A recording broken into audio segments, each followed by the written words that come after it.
programs is the same solution that Dr. King gave America. The solution is nonviolence. The solution is nonviolence.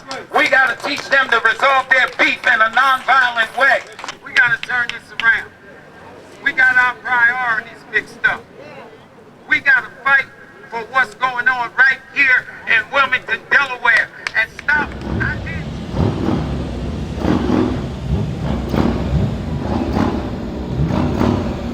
The sick, Michael, Thomas, Jr., Alexis, Cumberbatch, Raekwon, Davis, Tierra, Ake, Miles, Andrews, Burgos, Brian, Walster, Jaleel, Johnson, Stephen, Jay, Ashley, Omar, Kennard, Omar, Hardy, Caden, Young, Tyron, Walston, Deshaun, Zeller.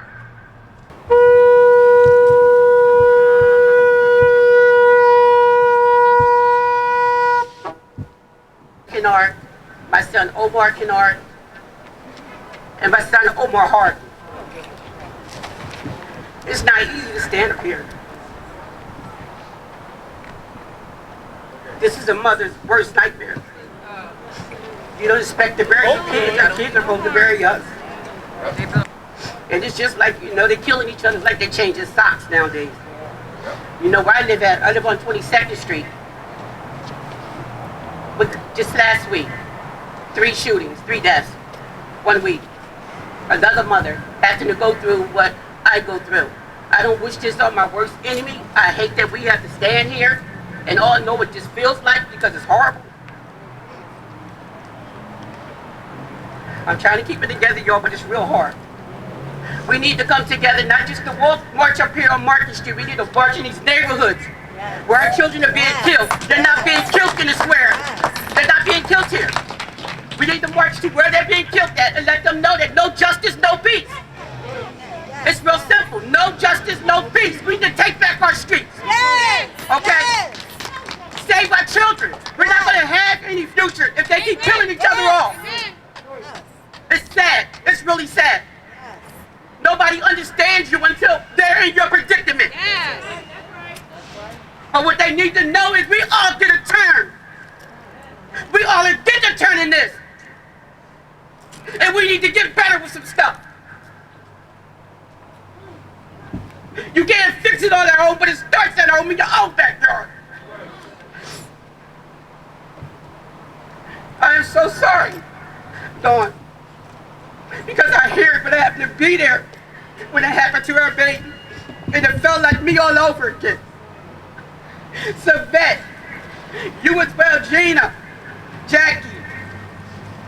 We are burying our kids. It's more of a lesson as our kids. Who gonna bury us if they all gone? Who gonna raise these babies? We're not gonna have any more because we don't have no sperm to have any. They need to understand. We need to make them understand. They're gone. We are left behind to pick up, to try to pick up the pieces. They're no longer hurting. We are. We got loved ones, children. Baby girl, I feel you. Her twin don't no longer want to go to school. It's really sad.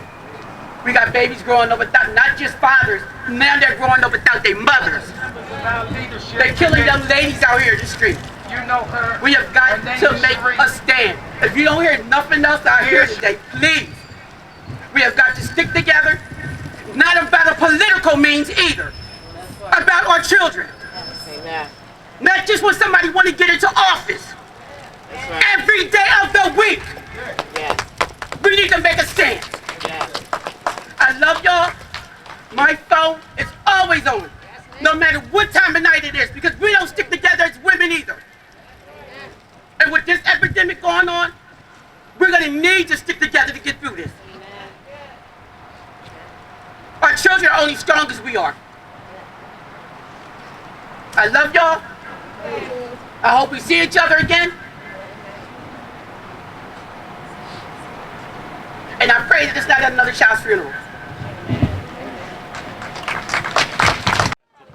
Well, the purpose was twofold. It was one to place a demand on the mayor's office here in the city of Wilmington to hear the people of the city and receive this program idea that we have and the solutions from the city, to plead with him to help us with regard to the murders and the violence that's taking place in the community. Because as it stands, he and his administration have turned a deaf ear to us with personality politics, and it has to stop. And the second reason was to recognize and memorialize the victims of the violence in the city of Wilmington as we do the 9/11 victims, because this is an act of terrorism also. It's domestic terror taking place in our communities, and we wanted to honor them and provide an outlet for these mothers and fathers that you see here today of these victims.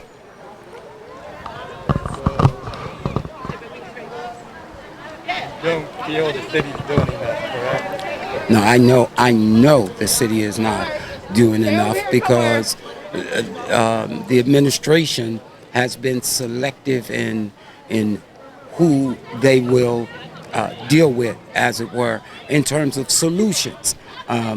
As I said, I brought a young man, 15 years old, who told them the benefits of the approach that we're proposing, which is on-street intervention.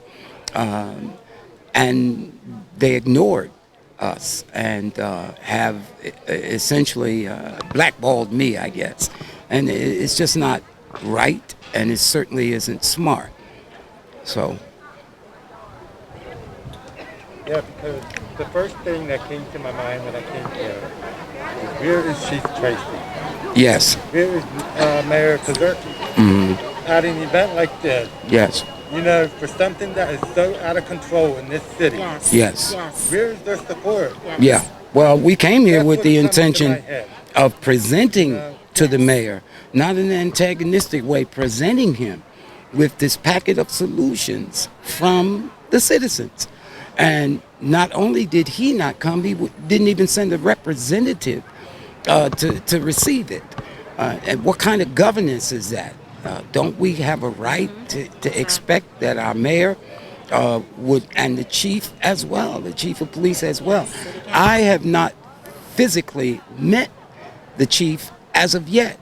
I've seen him on a national story by the Miami Herald that I'm on.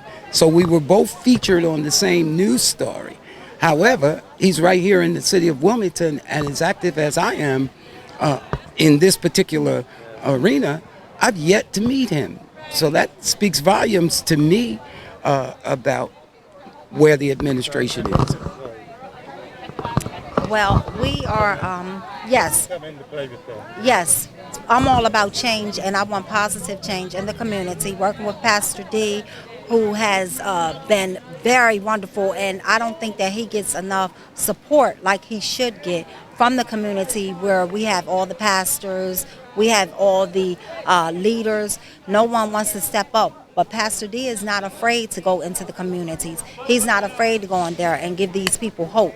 I joined up with Pastor D to help him to get into the communities, to bring about a change, you know, because people, they just want somebody that care, and they're not getting that from the leaders, the elected politicians, quote unquote, as you want to call them. We did go to the mayor's office. We did follow all the proper channels. We notified them. We took them everything that they needed to know about today, and we were under the impression that they were going to show, and no one showed, which is really a disappointment for the community. Yes. But guess what? He changed. If he can change, your grandson can change.